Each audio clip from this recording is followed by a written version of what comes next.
Fala pessoal, para quem não me conhece, eu sou o Rian e eu falo sobre expansão de consciência.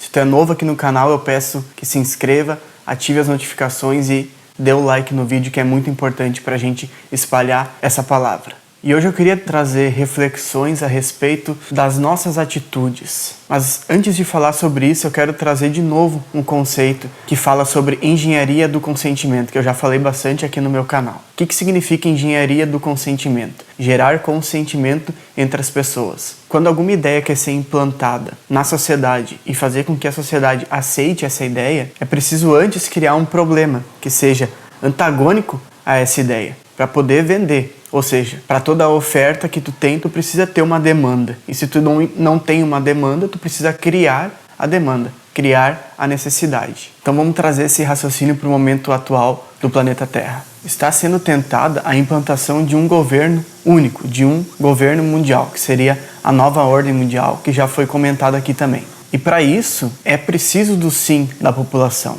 É preciso que a população escolha e diga assim: não tem como implantar alguma coisa sem que haja consentimento de toda a população, no caso da população mundial. Então, como vender uma ordem mundial gerando um caos, gerando um conflito? Então, saindo de todas essas justificativas que a gente vê por aí, que todo mundo fala, que aparece principalmente na mídia, que o presidente de tal país está se sentindo ameaçado, então ele está atacando para se defender. Tudo isso faz parte de um jogo muito maior, que se a gente colocar a mesma linha de raciocínio da engenharia do consentimento para analisar isso, fica muito fácil perceber que tanto o governo de um lado quanto o governo do outro são comandados pela mesma fonte, vamos dizer assim, pela mesma pessoa, pelo mesmo ser. Então tem um comando aqui em cima e dentro desse comando tem os dois lados. Então esse comando único, que quer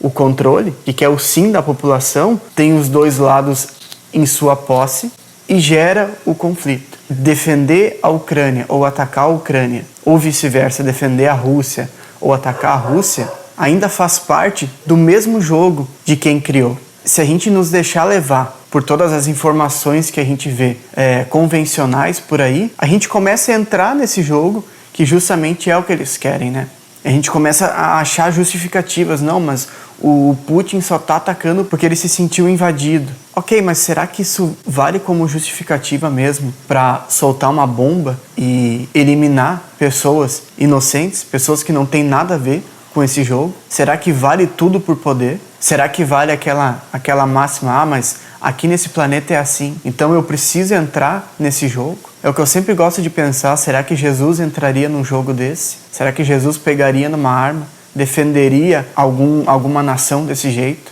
Ou atacaria para se defender, usando como justificativa: eu estou me defendendo, eu estou me sentindo acuado?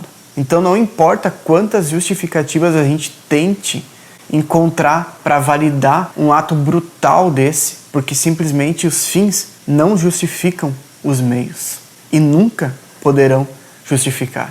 Os dois lados dessa guerra são trevosos, porque eles são comandados por uma intenção ainda mais profunda, que está numa camada escondida, numa camada que permanece subconsciente para muita gente e que a gente não vai encontrar na televisão. A gente só vai poluir ainda mais os nossos pensamentos sintonizando com esse tipo de notícia, como eu já cansei de falar sobre isso aqui no meu canal, Então assim, se a gente trouxer esse pensamento para dentro de nós, porque eu acredito que tu que está aqui nesse canal deva acreditar em Deus. Mas o que seria acreditar em Deus? Com tantas definições que a gente teve para isso ao longo da história do nosso planeta, qual que é a correta? Ou será que é uma somatória de todas essas definições, Porque Deus com certeza é indefinível, é inestimável. Tudo isso são peças de um mesmo quebra-cabeça que levam à mesma consciência, que levam ao mesmo Deus. A gente consegue achar uma maneira muito simples de explicar Deus, que eu tenho certeza que tu que está assistindo também concorda, que é dizer que Deus é amor, que Deus ama incondicionalmente. Se nós somos feitos à imagem e semelhança desse ser, dessa consciência, dessa energia, então temos o potencial de amar incondicionalmente também. Esse é o caminho óbvio, vamos dizer assim. Só que nós temos uma coisa que é a coisa mais importante da nossa criação, que deixa tudo isso ainda mais intenso e vívido, que é o livre-arbítrio. que é o esquecimento da nossa fonte, o esquecimento da nossa origem. Então a gente tem com isso a opção de aceitá-lo ou renunciá-lo. É por isso que existe o bem e o mal, é por isso que nós estamos totalmente polarizados, principalmente nesse planeta aqui, nessa dimensão aqui. Mas se tu que está assistindo esse vídeo, assim como eu, acredita que Deus é puro amor, é bondoso, como que a gente pode cair nesses papos que a gente escuta por aí, de que fulano de tal, presidente tal, ditador tal, só atacou porque está se defendendo? Ou aquele que atacou é o inimigo e o resto que está vindo com a solução são os santinhos. Como que a gente pode cair nesse tipo de papo ainda em 2022? Será que não é um momento totalmente oportuno, nesse momento de transição planetária, nesse momento, em outras formas de falar, nesse apocalipse bíblico, será que não é um momento oportuno de lobos virem se manifestar em pele de cordeiro? Ou seja, seres malevolentes ou mal intencionados se disfarçarem de luz, se disfarçarem do bem, virem com uma tal solução? Porque se a gente pegar para olhar o outro lado da moeda, quem está vindo com a solução são outros poderosos. E quem realmente está vibrando pela paz mundial? Pessoas como nós.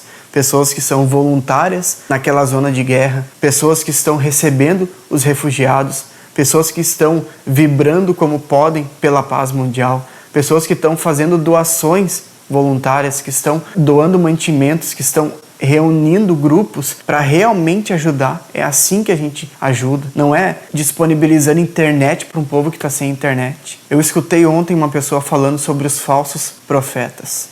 E hoje em dia tá assim, e vão aparecer certamente ainda mais. Pessoas que vão apresentar uma solução, pessoas que têm muito poder para fazer algum tipo de influência, mas a gente tem que ter muito cuidado, porque a árvore se conhece pelo fruto, como já dizia o mestre. Será que aquilo é luz pura ou é algo se disfarçando por luz? Será que é a melhor da intenção ou é um lobo em pele de cordeiro? Porque se a gente realmente acredita que Deus é amor, que nós temos o potencial dele dentro de nós e que nós escolhemos esse caminho para evoluir em busca desse amor puro, dessa energia mais pura da criação, a gente não pode entrar na onda e justificar das mais variadas formas possíveis o que está acontecendo nesse momento. A gente não pode ser conivente com esse sistema. Se a gente realmente acredita em Deus desse jeito, se não acredita desse jeito, aí tá coerente, né? Aí é uma forma de coerência. Não posso aqui obrigar alguém a pensar dessa forma. Mas acreditando que Deus é amor,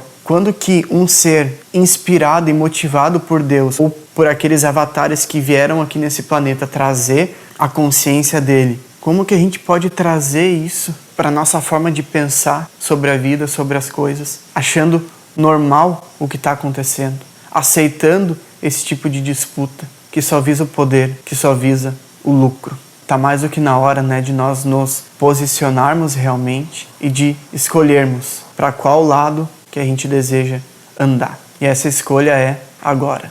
E se essa reflexão fez sentido para ti, então eu peço que compartilhe esse vídeo e nos ajude a espalhar essa consciência. Muito obrigado.